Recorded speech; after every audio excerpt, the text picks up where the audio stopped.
some benefits from having a friend with you, because like CCP Batic was talking about earlier, we're making the gameplay more like some benefits from having friends, and we want interaction, both friendly and unfriendly interaction. Yes, and the important thing is it's not actually stopping solo players from taking part if they want to. All of the content's been rebalanced as well, so they should not really see a lowering in the amount of money that they would make by themselves. It's just that you can get more stuff if you bring more people along. So it's just an incentive rather than forcing anybody to do anything. Of course, then you have to maybe share it with them a little bit. So well, it's do you? Depends on how much you like your friends. Exactly. We'll actually try one of the hacking things. Let's check it out. Let's see how it works. Yeah, I'm already locked onto this thing, so I'll just activate my module. All right. And so the first thing you can see is that we have a new UI window which represents the module itself, and there's a few sort of interesting things. There's this grid here, which is the computer system, and this is where I am at the moment, and I need to spread the influence of my module throughout the computer system in order to find the system core and destroy the system core. And by destroying the system core, I've hacked the site, and it will release its content so that I'll be able to get it out. Okay. Sadly, in my way, there's some defense software and also utilities, which are things I can pick up and use to destroy it. So I have to battle my way through. And a lot of the inspiration for this was from roguelikes and these kind of reasonably sort of hardcore dungeon exploring things, which I think fits some of the metaphors of hacking quite nicely. Yeah, absolutely. I mean, solving problems. So here you can see I have some coherence, which is basically my hit points, and strength, which is my attack strength. And I'll basically just start exploring through the system and see how well it goes. So what's happening now? So I'm clicking through, and you can see where the red is tracing through. This is the progress of my module as it spreads its influence throughout the system. And this is a utility element which repairs me. So you can see there isn't a bound limit on the top here, so I can actually use this now, and I'm going to because that's just sensible. Okay. And over the next few turns, it's going to restore some health to me. So I'll continue exploring through, and as you can see, it's boosted up my coherence. So this is a piece of defense software. It's a firewall. Okay. It's got pretty high coherence, but it's not that strong, so I can attack it and kill it. But I'm going to ignore it because it's not the core, and I've got plenty of space to continue exploring. I've hit another one, so I'm going to have to backtrack. Going another route. But the idea is essentially to explore and to deal with the things you come across. This is a reasonably easy site, which helps with actually demonstrating what we're doing, because otherwise I would get horribly mauled. But we're really hoping to increase the sort of strategy elements that we've got in this at the moment. It's quite light and quite sort of reasonably easy to do right now. There's not much thinking involved, but we really want to make that much more interesting and viable, so people can come up with strategies. And part of that is making these utilities something that you can bring out of this experience into the rest of EVE, sell on the market, trade with people, fit together into your module, so that you can actually then come up with some strategies of your own based on the equipment that you want to use, even if we didn't add anything else. Okay, that's really cool. That's really cool. So I'm going to continue going through and fighting these things and destroying them, so I can try and find the system core, which is probably down in this side of things now, which is definitely down in this side of things now. So you broke that firewall? I broke that firewall. I broke an antivirus. Where did you go, system core? Is this going to be embarrassingly one? Get you over here. The last place you look is always the place. Yes, and it is in the last place I look. So, as you can see, it's got 50 coherence itself and 10 strength. So I'm really reasonably about to die, despite finding all this health bonuses throughout the level.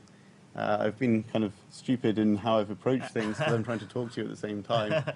But I'm going to get it on the next click. And what's going to happen on the next click is this screen's going to disappear, and loot is going to eject from the site. Okay. So now, wait before you click, because as you can see, he can keep the screen open in this state for some time.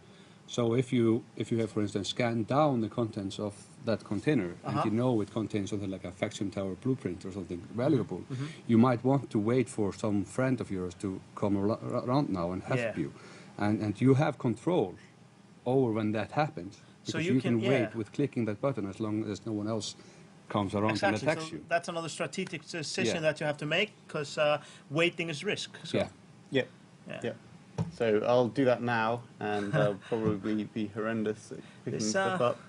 So this all makes for interesting decisions. We're waiting for stuff to come out. Here we go. So you can see it here. There it is.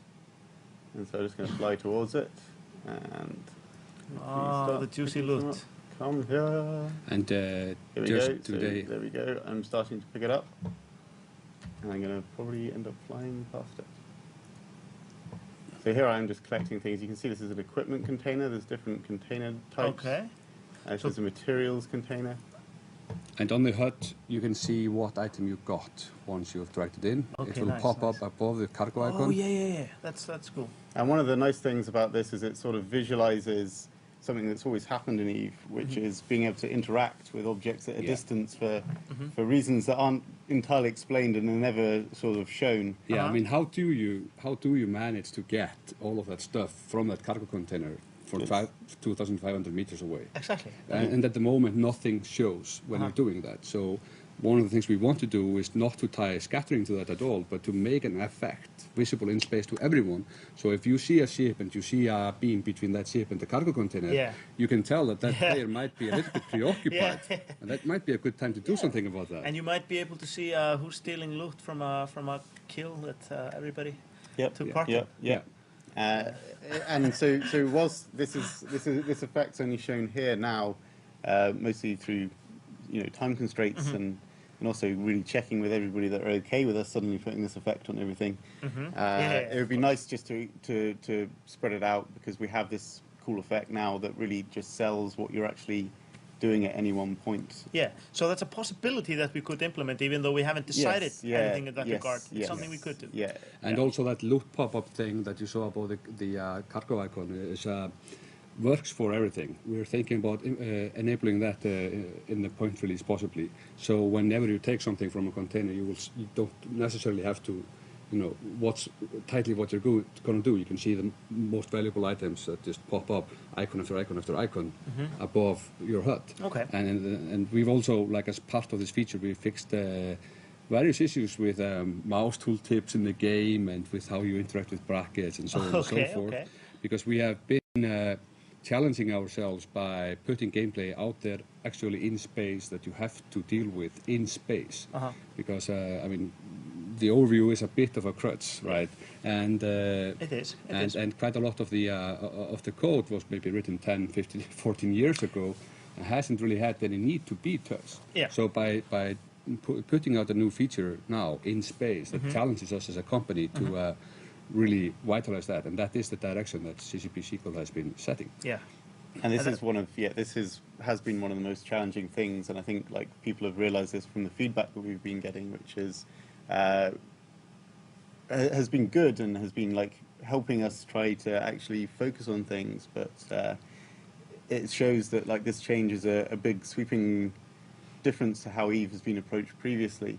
And we're really working hard to try and make this more and more usable. And part of this is that feedback that we're getting, which has been very, very sort of helpful and very awesome. The forums are great for that. They are. And I'm personally I'm a big fan of this this approach of. I feel it's kind of it's an ongoing theme that through these shows and through the developers we've been seeing and all that is that we're kind of we're finishing a lot of things in EVE by making these transitions more realistic. Like you're saying, scoping things from space. It's just things you used to press take all and it appears in your cargo hold and now we could have the option of having a transition there that makes sense and is visible. Same as with the jumping and the death sequences and all these things that we're kind of finishing up finally. Yeah, I'm also quite excited to see what else we can hack. Now that we have something that actually is hacking, what else can we hack? People have been suggesting pauses as one thing. Stargates. Who knows? There's a system there. We would love to improve it, and we will definitely be iterating on it very soon. And we would love to take it elsewhere in the universe. Yeah, I mean, these are two. Even though you're seeing the scattering happen as a result of the hacking, these are still two separate features, more or less. Now, we both want to try and connect them a little bit more, so you might have a little bit control over how the scattering happens once you've hacked. Okay. Like if you don't leave any, well, it's just an idea, for instance. Like if you have, right now, you don't really have to kill all of the defensive software as long as you find the core. But that might be, you might be penalized for doing that. Yeah, so it maybe scatters faster or further. Yeah. I mean, we have a bunch of variables: the speed, the direction in which it scatters, and how much time you have to invest to get a can, and so on and so forth. And probably the one that people want most is where's the cool stuff? Which one of these cans has the like awesome thing in it? Yeah, and talking about where's the cool stuff, there is actually right now, just recently in the scattering feature on CC, you can now, the mapping between, there are 5 different types of containers, and they have a distinct name, and they have a distinct geometry. And people were coming up with all sorts of theories, like, before that, we were like, we're not going to take the scraps containers, because they just contain scraps. But at that time, any container could contain anything. But now there actually is a mapping. Okay. So you can use those 5 seconds you have that you invest to take a container to look around you and decide on the next container, given the contents that you had maybe scanned down in that are inside the actual container that you hacked, right? So, there was a question about like how much time do you have to pick these things up before they vanish, or what's the like how does it, what decides if you get it or not? So at the moment, most containers, apart from tutorial containers, scatter 12 cans. Yeah. And the design is to never really allow a player to get much more than 50% of that. Okay. So the expiration time is a function of the amount of containers and the time required to take a container, which roughly means that you should be able to get 6 cans. Yeah. If you play optimally. Sometimes that's a 6-pack. Yeah, it's a 6-pack, and sometimes if you're very lucky, you might get 7 or 8 all by yourself. Yeah. Okay. And that also ties to the fact that if you're exceedingly lucky, all of those cans were those cans that contained the loot, and since we're doing it this way, we doubled the loot in every can. Okay. So you might get from one can twice as much loot as in what's on TQ right now. Yeah, but you won't get it all. So there's you might miss all the good stuff. Yes. Just the bad stuff. But this is part of your planning process. So you can use the cargo scanner on these things to find out what's in it. So you can you can work some sort of optimization in there and work as a group, and then center on what you want to actually go and hack, and then get everybody together, and all that sort of thing will work out like an order, and all that sort of cool stuff that players do with their time. And that's it's pretty great. Lots of possibilities in the future. I saw one person asking on the Twitch channel saying that he felt like catching the containers is a little bit too hard at the moment, but that's maybe a part of the plan. This is a balance thing. Yeah. We really we've had it out on Singularity, and we've got lots of feedback, and we've iterated quite a lot on this feature from that feedback, and we've got a lot of data collection sort of metrics in there now.